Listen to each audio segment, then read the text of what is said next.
여러분 안녕하세요. 오늘은 출애굽기 15장 후반부 말씀을 함께 살펴보도록 하겠습니다. 이스라엘 백성들은 홍해가 갈라지는 것을 직접 보았고 애굽의 모든 병거와 군대가 홍해에 모두 수장되는 하나님의 위대한 역사를 보았습니다. 이 역사를 본 모세가 하나님을 찬송하는 노래가 출애굽기 15장 1절에서 21절까지 기록되어 있습니다. 모세의 누나 미리암은 기뻐서 춤을 춥니다. 이스라엘 백성들은 노래하고 춤을 추고 하나님을 찬양하며 자기들을 구원해 주신 그 놀라운 하나님께 영광을 돌립니다. 그런데 3일 만에 그 찬양이 원망으로 바뀌게 됩니다. 이들은 홍해를 건넌 후 4일 동안 광야를 지나죠. 광야를 지나며 한 방울의 물도 얻지 못한 이들은 목이 말라 죽을 지경이에요. 그런데 4일 만에 도착한 곳에 물이 있는 거예요. 얼마나 기뻤겠습니까? 그런데 물맛을 보는 순간 그 기쁨과 감격은 다시 사라져 버렸습니다. 그 물은 마실 수 없을 만큼 쓴 물이었기 때문이에요. 금일 말씀 23절 말씀이 이렇게 전합니다. 마라에 이르렀더니 그곳 물이 써서 마시지 못하겠으므로 그 이름을 마라라 하였더라. 그들이 맛본 물이 너무 쓰자 모세에게 원망하기 시작합니다. 홍해를 건넌 이들은 이제 모든 일이 형통할 거라고 생각했어요. 애굽으로부터 자유를 얻었고 하나님의 인도하심 가운데 홍해를 건넌 이들은 이제 모든 일이 잘 될 거라고 생각했습니다. 그러나 현실은 그렇지 않았죠. 광야에 들어간 이들은 마실 물을 찾지 못합니다. 여러분 생각해보면요, 200만이나 되는 사람들이 마실 물을 얻지 못하고 있습니다. 얼마나 큰 일입니까? 찾다 겨우 물을 찾았는데 그런데 그 물을 마실 수가 없는 거예요. 쓴물이었습니다. 그러니까 백성들은 모세를 향해 우리 이제 어떡할 거냐고 원망을 합니다. 모세가 여호와께 부르짖고 여호와가 모세에게 지시한 나무를 그가 물에 던지니까 그 물이 달아졌어요. 기적이 일어났습니다. 모든 사람들은 이제 그 물을 마십니다. 하나님께서는 계속 말씀하십니다. 금일 말씀 26절이 이렇게 전합니다. 가라사대 너희가 너희 하나님 나 여호와의 말을 청종하고 나의 보기에 의를 행하여 내 계명에 귀를 기울이며 내 모든 규례를 지키면 내가 애굽에게 내린 모든 질병의 하나도 너에게 내리지 아니하리니 나는 너희를 치료하는 여호와임이니라. 금일 말씀 출애굽기 15장 말씀이 오늘날을 사는 우리에게 주는 가르침은 과연 무엇일까요?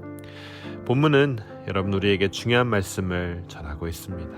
먼저 세상이 이 쓴물 마라와 같다는 사실이에요. 그렇습니다, 여러분. 세상은 마라입니다. 이스라엘 백성들은 홍해를 건넙니다. 모든 일이 다 잘 될 거라고 생각했지만 바로 마실 물이 없죠. 다행히 겨우 물을 찾았습니다. 그러나 그 물은 마라, 즉 마시기에는 너무나 쓴 물이었습니다. 마실 수 없는 물이었어요. 애쓰고 찾았지만 헛일이 되고 만 것입니다. 그렇습니다. 우리가 세상에서 아무리 애쓰고 수고하지만 그것은 예수 그리스도 없이는 마라일 뿐이에요. 예수 그리스도 없이는 그 어떤 좋은 것이라도 우리에게는 마실 수 없는 물, 우리에게 생명을 불러줄 수 없는 물일 뿐입니다. 많은 사람들이 돈이면 될 거라 생각합니다.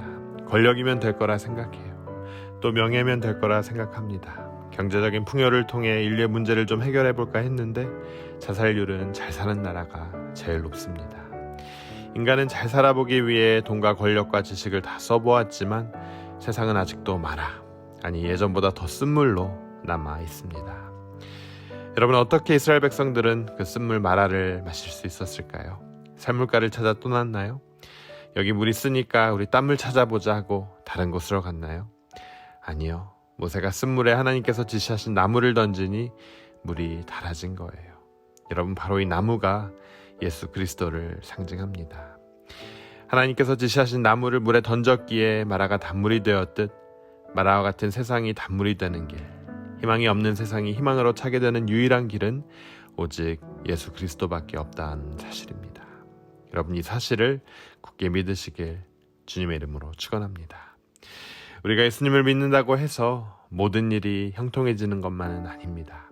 홍해를 건넌 이스라엘 백성에게 광야가 기다리고 있었듯 우리에게도 마라와 같은 것들이 기다리고 있습니다. 많은 분들이 묻습니다. 내가 하나님을 믿고 예수를 구주로 영접했는데 왜 이렇게 힘들고 어려운 일이 생기냐고. 홍해를 건너 시내산으로 왔다고 해서 여러분 그들의 삶이 이제 고생 끝 행복 시작이 아니었어요. 이 시내산은 화려한 땅에 위치한 산이 아니었습니다. 광야에 있는 산이었어요. 성경은 크리스찬의 삶이 화려한 삶이라고 말한 적이 없습니다. 광야 같은 삶이지만 그래도 그 안에는 하나님의 임재가 있습니다. 자유함이 있고 그분의 인도하심이 있는 거예요. 그렇기에 우리는 낙심하거나 좌절하면 안 되는 거예요. 나무가 마라를 단물로 변화시켰듯 예수 그리스도 안에서 마라와 같은 세상은 기쁨과 희망으로 가득 찰 것입니다. 예수님만이 세상을 고치시는 분이십니다. 예수님만이 우리의 유일한 희망이에요. 여러분의 삶이 어둠과 괴로움이 가득한 세상에 희망을 가지고 오신 예수님을 예배하고 기대하는 그런 삶이 되시길 바랍니다. 예수님만이 세상을 고치시는 분이에요.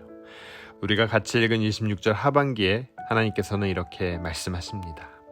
나는 너희를 치료하는 여호와임이니라. 그렇습니다. 하나님은 치료하시는 하나님이십니다. 여호와 라파엘이죠. 하나님께서는 누구를 고치십니까? 하나님께서는 우리 개인을 전인격적으로 고치십니다. 우리의 모임도 고치세요.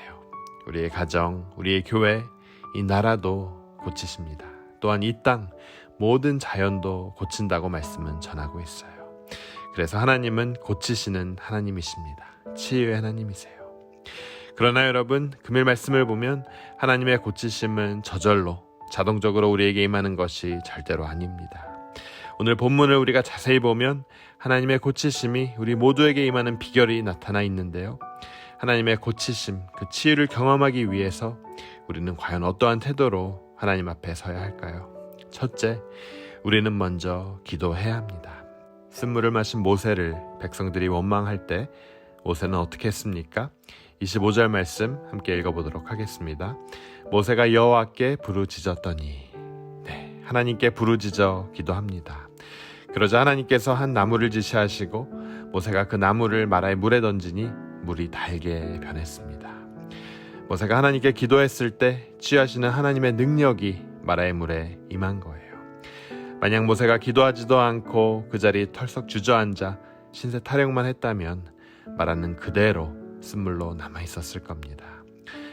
사랑하는 여러분, 하나님의 고치심, 그분의 회복과 치유가 여러분의 삶에 임하기를 원하십니까? 그렇다면 우리는 그분의 그 놀라운 능력이 우리 한 사람 한 사람에게, 우리의 가정과 우리의 교회와 우리의 나라와 그리고 이 세상에 임하기를 간절히 부르짖어 기도해야 합니다. 그럴 때 비로소 놀라우신 하나님의 치유하시는 그 능력이 우리 모두에게 임할 것입니다. 여러분, 이 사실을 믿으시길 주님의 이름으로 축원합니다. 두 번째, 우리는 그 능력을 어떻게 경험할 수 있을까요? 말씀에 순종해야 합니다. 본문 26절은 우리에게 또 이렇게 전해요. 나의 여호와의 말을 청종하고 나의 보기에 의를 행하며 내 계명에 귀를 기울이고 내 모든 규례를 지키면. 하나님의 치유가 있기 위한 모든 조건이 나와 있습니다. 즉 하나님의 말씀에 순종하면 하나님의 고치심이 우리 모두에게 임한다는 거예요. 하나님의 고치심을 우리가 간절히 간구하고 하나님의 뜻에 순종할 때 하나님의 고치심이 우리에게 임한다고 말씀은 전하고 있습니다. 이것은 저의 말이 아니라 신실하신 하나님의 약속입니다. 믿으면 그대로 이루어지겠다는 하나님의 약속이에요. 여러분, 말씀을 마칩니다. 이스라엘은 출애굽하여 광야로 나아갑니다. 당장 마실 물이 없어요. 겨물을 발견했지만 그 물은 마실 수 없는 물, 쓴물, 마라였습니다. 하나님께서 지시하신 나무를 마라에 던지니 물이 단물로 변합니다. 바로 여러분, 이 나무가 향후 오실 예수 그리스도를 상징합니다. 그렇습니다. 여러분, 예수님만이 해결책입니다. 다른 방법은 없어요. 하나님만이 고치십니다. 우리 자신과 가정과 교회와 나라를, 이 자연을 하나님께서 고치세요. 그러나 여러분, 그 고치심은 저절로 임하는 것이 아닙니다. 하나님 앞에 간절히 구해야 하고 말씀대로 순종해야 합니다. 그때 놀라우신 하나님의 그 치유가, 그 고치심이 우리 모두에게 임할 것입니다. 하나님께서는 못 고치실 것이 없으신 만능의 치유자이십니다. 아멘. 하나님께 기도하고 말씀에 순종함으로 하나님의 고치심을 체험하는 여러분 모두가 되시길 주님의 이름으로 축원합니다. 우리 함께 기도하도록 하겠습니다. 하나님, 감사합니다. 금일 말씀을 통해서 주님의 그 치유하시는 능력을 함께 묵상하며 발견합니다. 주님, 이 어려운 세상을 살면서 주님의 말씀에 순종하고 주님께 부르짖어 기도할 때에 그 귀한 치유의 능력이 우리 삶에 임할 수 있도록 함께 기도합니다. 주님, 아무 희망 없는 이 마라와 같은 세상을 살면서 예수님만이 우리의 해결 책임을 굳게 믿고 주님께 매달려 기도하며 주님의 말씀에 순종하는 우리 모두가 될 수 있도록 허락하여 주시옵소서. 희망이시며 우리의 약속이신 그 주님을 금일 바라봅니다. 이 모든 말씀 예수 그리스도의 이름으로 간절히 기도합니다.